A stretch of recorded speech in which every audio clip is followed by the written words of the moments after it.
Okay. Well, I'm Becky Fleming, and I am going to be one of the leaders of this person-centered thinking group. It's just an opportunity for us as LTSS specialists to become more familiar with what person-centered thinking can do for us in our roles. So today we're working on just what that process is and a couple of the basic tools that will be helpful for us in the long run. I'd like to start with this first slide that says, what is PCT, what is it, and how does it help us? Well, PCT begins with respectful listening, which leads to actions resulting in our consumers who have positive control over their life. And it's over the life that they desire so they can find it satisfying. Our consumers are recognized and valued for their contributions to their communities and are supported amongst a web of relationships, whether those are ones that we assist with paying for or are their natural supports. Person-centered thinking skills help us support rather than fix all the situations. It's building a culture of learning and partnerships and accountability. As we become more comfortable with various tools, we will see ways that help us establish appropriate boundaries, that help us look at challenges in a different way, that help us remember to put our consumers and their expressed needs and desires ahead of the system identified needs. So thank you for joining us on this first roundtable as we explore one-page descriptions that used to be called one-page profiles for those of us who have been in this a little while. We'll also talk about region and office descriptions, the possibility of a future division description, as well as learning the process of the working, not working tool. Leslie, could we go ahead to the next slide? I'm sorry, I didn't remember to take over. The one-page description is intended to be a snapshot in the life of the person. So this is my small version of my one-page description. And it's always done in a way to remind the person of the greatness of who they are. It's important that others are adding information to the one-page profile instead of just us and our opinion, so that everybody has the same information to support us. So here on our office, we all did one-page descriptions quite some time ago to learn how we can best support each other in that educational process and how we can support each other in our day-to-day function in the office. It's been extremely helpful for us. Donna and the Ombudsman had also done their one-page description. So Donna, if you would please speak to the process you used to create your one-page description, and Leslie, if you'd go to the next slide. Sure. Hopefully everyone can hear me okay. If not, toss something up in the chat box. So to come up with my one-page description, I kind of parceled it out a little bit, and I have to tell you that my one-page description has evolved a little bit. So I had to do, several, becoming a person-centered thinking trainer, and so this is my most recent one that I've kind of tweaked on. I got input from people that know me best, so some of my coworkers, or maybe all of them, maybe gave some input, my family, friends. I asked them, could you jot down or let me know some things that you like and admire about me, or how you feel you support me? And I incorporated their thoughts into my one-page description.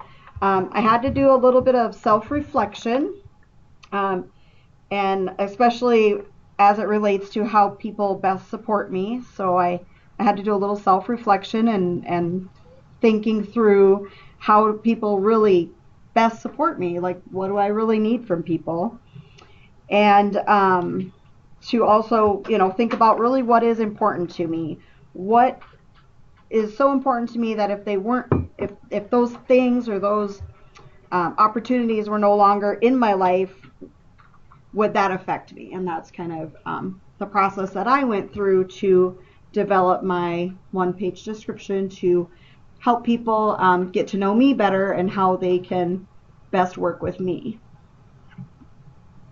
So, Donna, if you were in another environment, like a volunteer with an organization, would you make modifications to this one?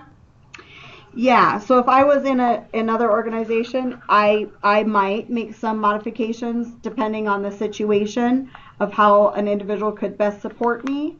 I think a lot of the other things would stay the same, but as my situation changes or as I age and evolve, some things on there may change, especially how best to support me. If I was doing some volunteer work or participating in a community activity where I needed some additional supports, I may change that.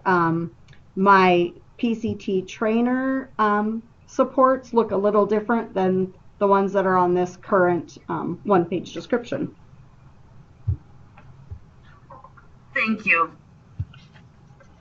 I have helped a couple of my consumers develop one-page descriptions just because they have a little bit of difficulty with expressing their wants and needs to others.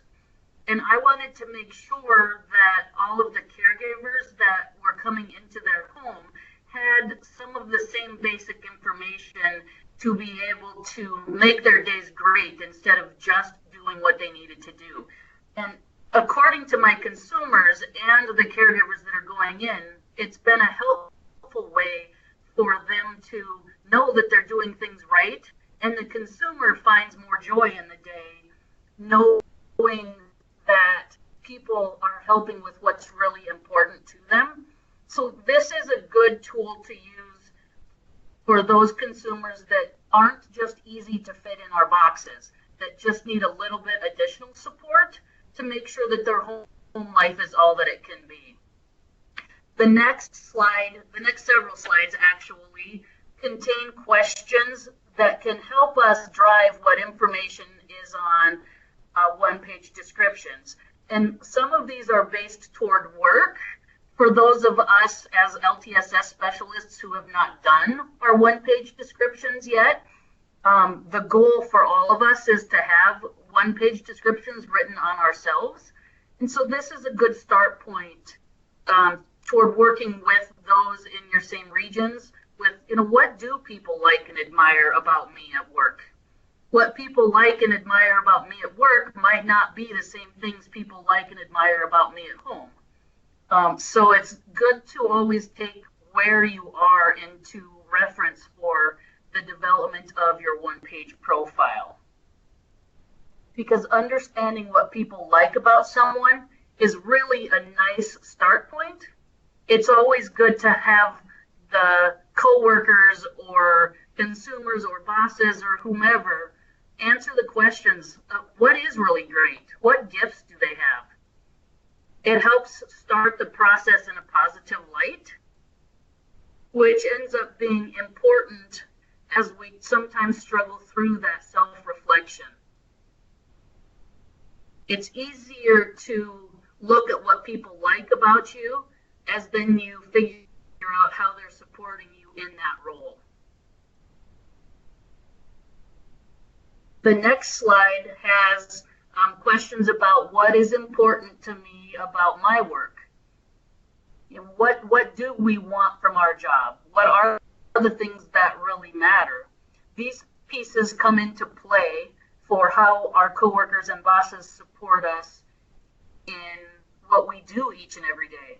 Our jobs are extremely busy and some days can be just god-awful stressful. So it's nice to know how to help somebody reflect back that today was a success from the point of view of the person. This is what you wanted to do in your job. You wanted to be able to impact people. Today seemed terrible, but you impacted someone in a positive way. It's good for us to know how to encourage each other in our days of struggle. And the same thing is true with our consumers. If we can just remind them that remaining in their home was what was really important to them. Just because they had to have a little more help today doesn't mean that staying in their home's not still successful. We want to make sure that we're understanding motivations, that we're understanding what people want to do, what things matter or are crucial to developing those relationships in the easiest and best way that we can. Does anyone have any questions so far? If so, you can either unmute yourself or go ahead and ask it in the chat box.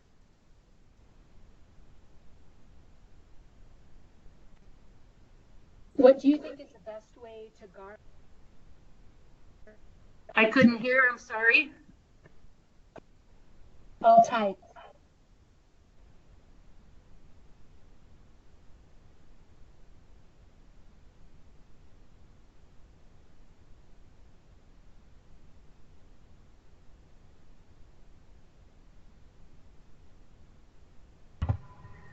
Yeah, I'm not sure who that was, but it might mean that you need to use the chat box because I couldn't hear either.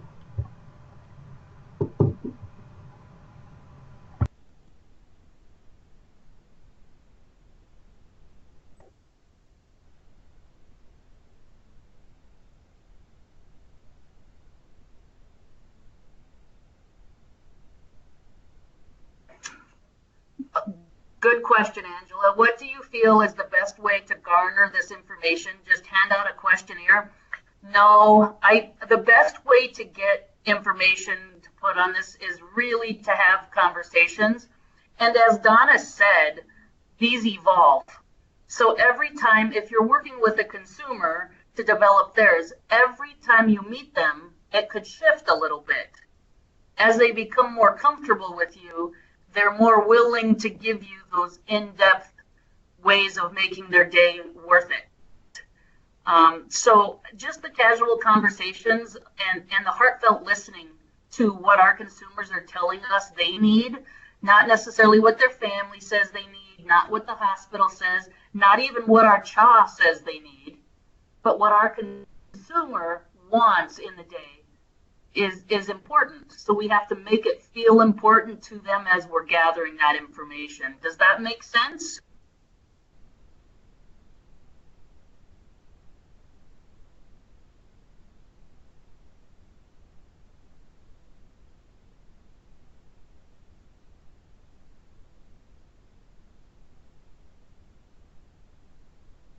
Oh, for doing it on our own?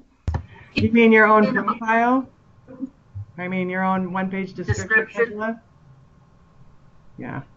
Well, one of the things we did here in our office, just to share this with you, Becky, if you don't mind, is we actually put up a page in front of our cubes that said, what do you like and admire about me? And we each went around and wrote what we like and admire about each other on those pages, and then used those to create our one-page descriptions. This is Donna. If I could jump in too, for my ombudsman team, I had each of them send me what they liked and admired about their other ombudsman coworkers, and then I sent it out back to the ombudsman anonymously. So like if people were a little uncomfortable or didn't want to share who it was, so we didn't know who said what about who. So Right. That's an option maybe too. How did you guys? Our office here in Rapid did it the same way. We just had a sheet in front of our offices. We also sent them around once at our all staff, just to make sure that everybody was getting on board with going through the process of the one-page description.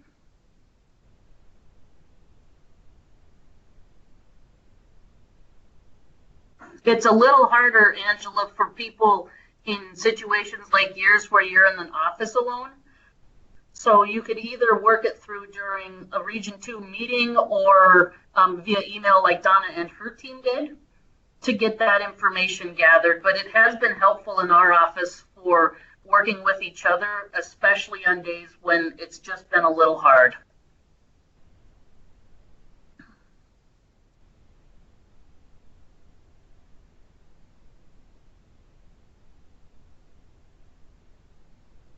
Anyone else have a question?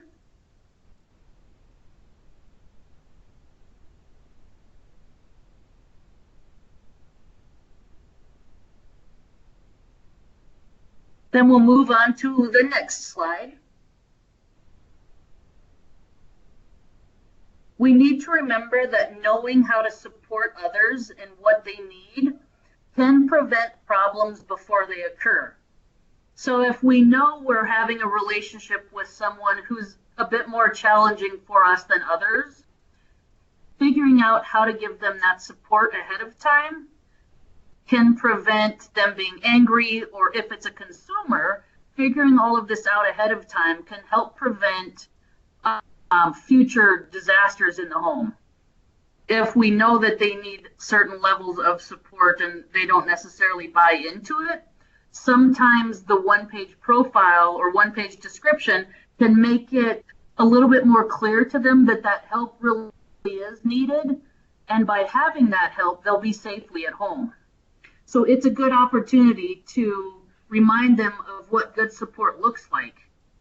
And unfortunately, we all have consumers who have never, ever met what good support looks like until they come into our world. They feel that it's adequate to just make sure somebody has one meal a day, whereas we're concerned about 3.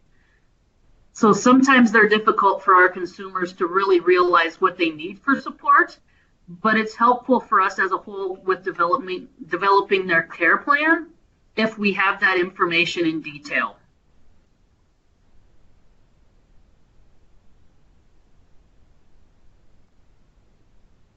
How many offices so far, if you just shoot in the chat box, if you have done a one-page description for yourself already, I'd appreciate that.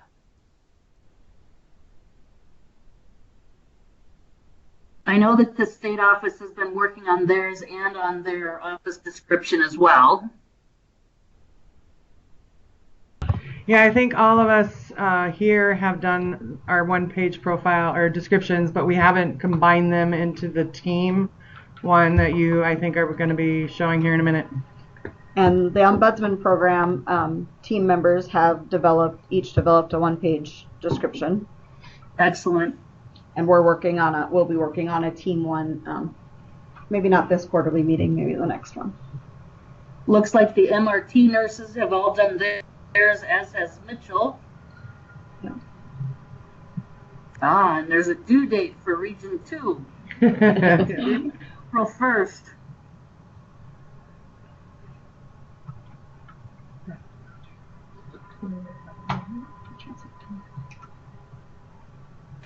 I've been encouraging people in our office to just double check their one-page description and make sure that it still really matters and matches who they are. Recently, I've had to go on a no-sugar diet, so my old support of offering me candy bars and snacks and ice cream was not a good option for me anymore, so I had to make adjustments. My personal plan is to look at my one-page description about once a quarter and make adjustments as needed. That's a good idea. I think we tend to kind of forget, and it's not a one, it's not something that you create once and never update again. It's an ongoing, it's a living document, as we like to say. And hopefully we're all evolving and learning each and every day, so something new on there would be beneficial to our teams.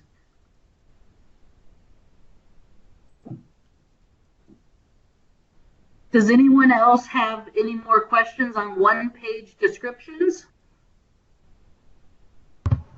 Hey Becky, this is Donna. Hey everyone. I just wanted to throw out an offer. If you're struggling with developing your one-page description, my week is pretty busy if it's April 1st, but try and reach out to me or Leslie or really anyone, Cassie, anyone in the state office would be super glad to help you, or maybe any of your coworkers that have already completed one would be equally as happy to assist you if you need help. Well, and at the end of this PowerPoint, we have a list of all of the coaches too that should be able to assist with that too. And I will also be sending the PowerPoint out to everyone once this call is complete, so you'll have a fast access to all of that information. So we'll go on to the next slide then. Thank you for that offer, Donna. So LTSS Region 1, which comprises of the Rapid City and Custer office right now, worked as a unit to develop a rough draft of our Region 1 description. We're still clarifying the information in the clouds. We appreciated having a template laid out for us. It made it a bit easier. And it also allowed us to put coworkers in the center as we worked through what was important for us, the things that we still need to figure out, and what we had for goals for our region. And I know that this is really small. So on the next page, there's a little bit of a blow up on the who I am, what's important to me, what's important for me, and the supports that I need. This is just utilized as a fast one-page document for everyone that works with our office who wants to have an understanding of how to have the best and most effective relationships with us. This slide has the important 2 and 4 and the supports that we need. It also helps us remember how to support each other through the craziness of our days. The one-page descriptions that we each wrote were blended into this document. And then the one-page description for each office or each region will hopefully be blended into a division-wide description in the near future. It would be great for all of us to have, as offices, what's important to us, what's important for us, things that we still need to figure out to be the best that we can be, and then our goals. And if we combine that into division-wide, we'd have a clear picture of where we are going as a team. Leslie, I believe you all are working on one in your area as well. Yep, I was just going to say that. This is what I was referring to earlier. We got all of our one-page descriptions completed, and our next step is to use them to create this document and then share that with all of LTSS. But we haven't gotten that far. We're working on it. Well, and it will be a longer work in progress, I think, and we'll have to be checked in with a bit more often than even our personal one-page descriptions, because things evolve so often and so quickly in our realm. Yeah. But it's fast and it's basic, and it gives people information about what's important to us as an office. And it allows all of our region to pull together, because Lori is out there in Custer oftentimes by herself, and it's important for us to know what she needs from us to be part of our big unit. So that particular document has been extremely helpful. So look for in the future the request for regions to complete the region-wide or office-wide, or however you choose to do it as a region, approach to this document so that we can move forward statewide toward a division-wide description.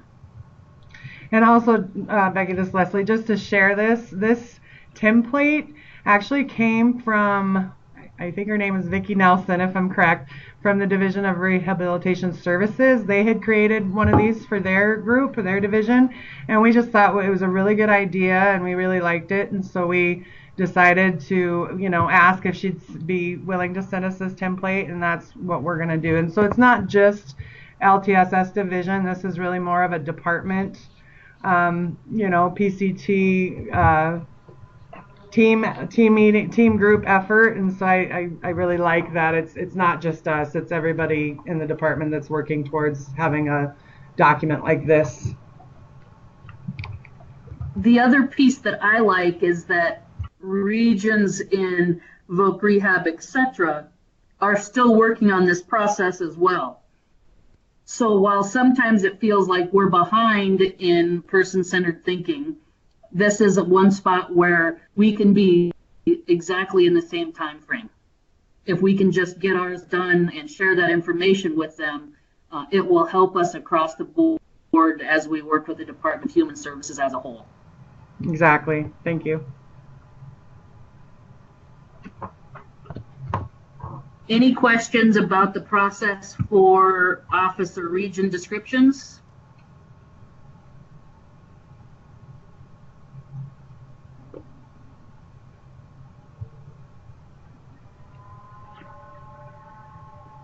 Then we'll move on to the working and not working tool. I've included information that has come through to the PCT coaches and leaders on various emails. Some of you may have seen this as well. It's just a fast snapshot of the basic tool that in all reality we use multiple times a day. Some people like to have a piece of paper to help them think things through. Others of us just problem solve in our heads when we're talking to consumers, their family members, or providers. But either way, the working or not working is a good way to drill down to the basic issue and find ways to fix it. We can use this process to help a consumer to figure out issues in our own homes, to help processes work more efficiently. The list can really go on in this one. Misty Black Bear has an example of working and not working at the state office level. And then Shannon Torres Negron will talk about a consumer-specific example. And you can go ahead and go through the next couple of slides anytime that you want to. Leslie, they're just examples of the blank tools themselves. Okay. Until you get to the one with the cloud that's written on, stop there, because that will be Shannon's. Okay. All right, so this is Misty. Thanks, Becky. So like Becky kind of mentioned, this what's working, what's not working is probably a tool that we all kind of use on a regular basis without the piece of paper in front of us. But it's been a while ago now, but one specific situation where we did utilize the what's working, what's not working tool and actually did put it down on paper. It's been several months ago now, but it was during a supervisor meeting. It was when we first had kind of implemented the kind of summary of caseloads. We were kind of in a concerned about the budget about a year ago, and started kind of having the supervisors track the active caseloads on an Excel spreadsheet, and it was a new process, and we kind of knew that there was a lot of frustration about it. And so what we did is at a supervisor meeting, we kind of put up the what's working, what's not working pages, and then asked that all the supervisors go up and put what they thought was working with the process, what wasn't working with the process. And then, of course, people here at the state office did the same. And a couple of things I really liked about that, and I just felt good about that use of the tool. I think it really helps sometimes to gain perspective and make sure that everyone feels heard. I think sometimes in a larger meeting group that can be a challenge, and so to put the information down on paper and make sure that everyone kind of has the opportunity to give their feedback, I think was really successful with that utilization of the tool. The other thing that I really like about the what's working, what's not working tool is a lot of times I think we tend to just focus on the what's not working.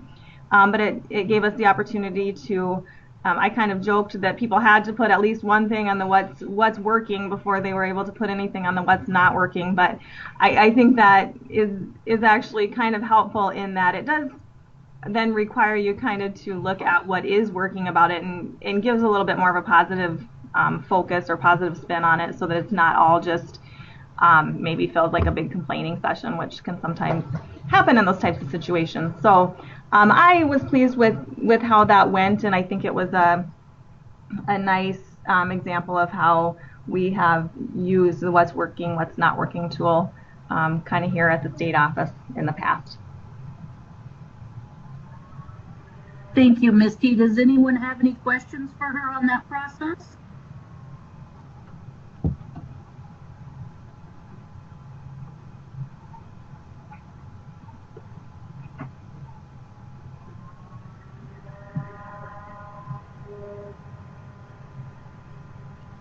Shannon, if you would go ahead with your example.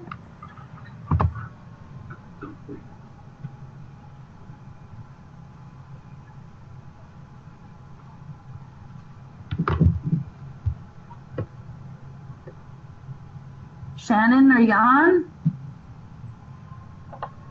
Well, it looks like she unmuted herself, but Shannon, run down to the stockade room. She'll join me here in just a second. Yeah, that's good.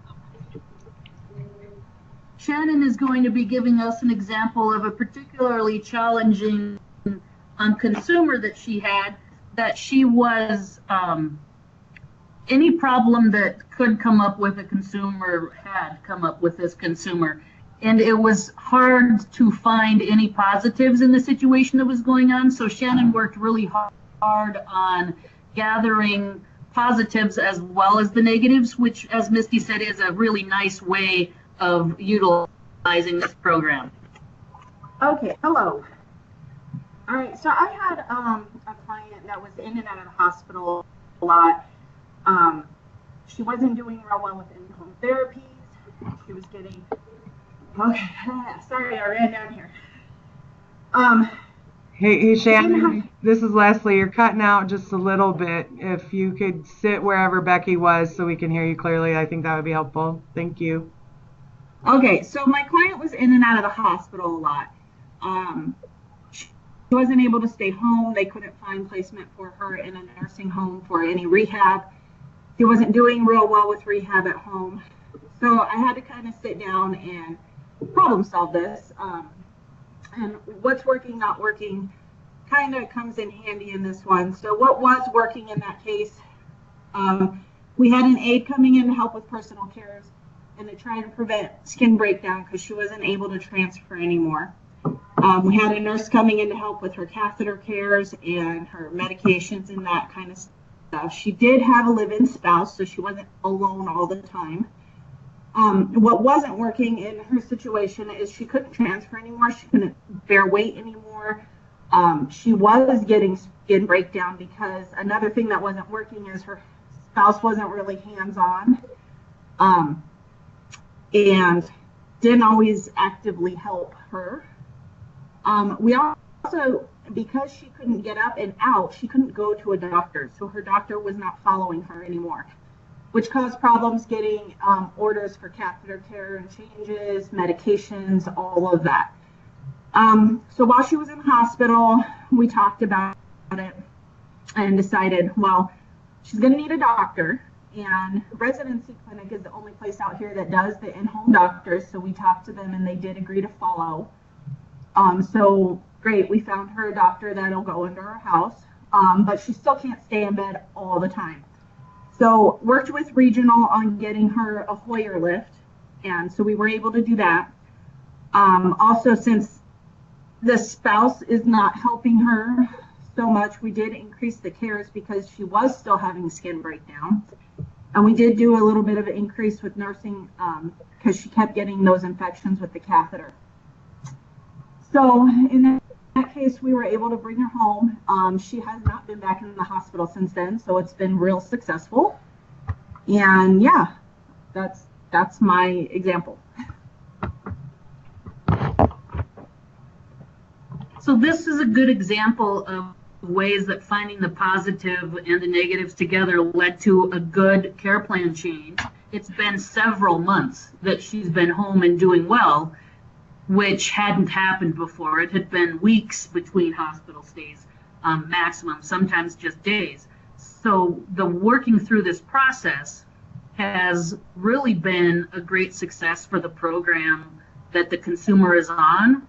The hospital's thrilled, the consumer's thrilled, the doctor's happy, everything is going right in the moment, just because they could look at what was working and what wasn't. Anyone have questions for Shannon?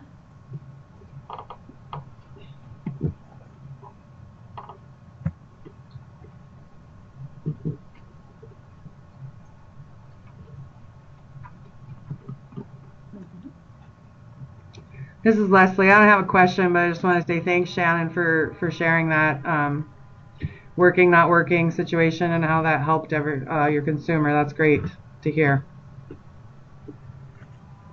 It's really nice when there's a way of showing that there's a good reason to use something. And that was a wonderful opportunity for success.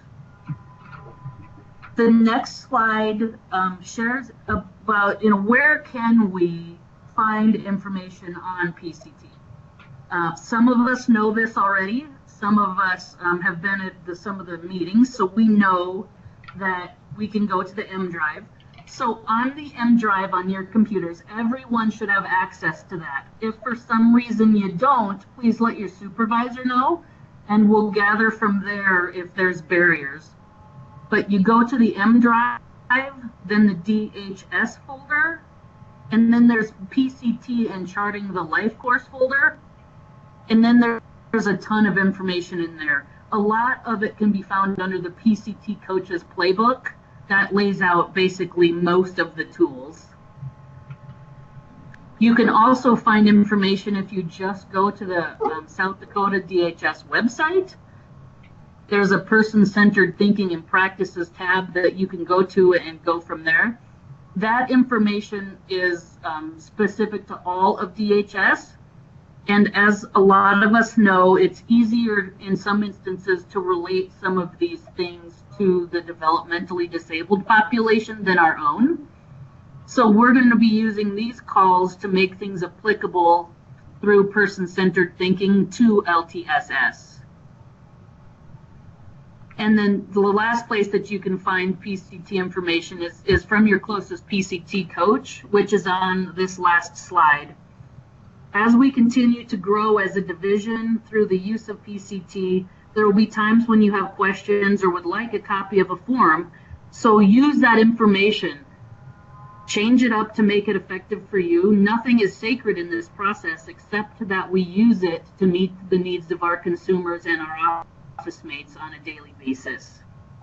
If anyone is interested in becoming a PCT coach, talk to your supervisor and we can kind of grow from there. If you're not sure if you'd like to or not, there's opportunities to join existing coaches as kind of a +1 at some of the meetings to see if it's something that would be a good fit for you as well. Are there any questions regarding how to access material?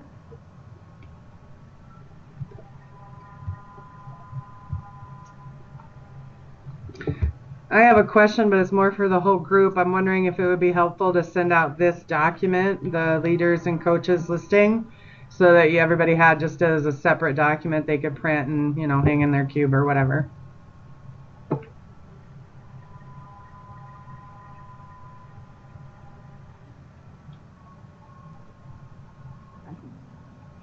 We think so. Okay. We could do that. It's nice to know who has just a little bit more background in the processes.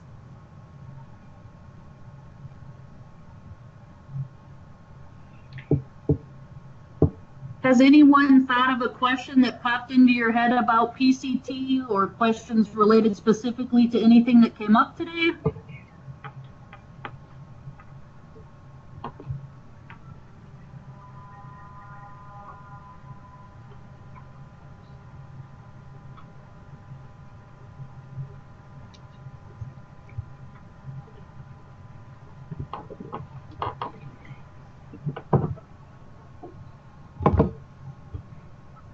Leslie, do you have anything else on your end?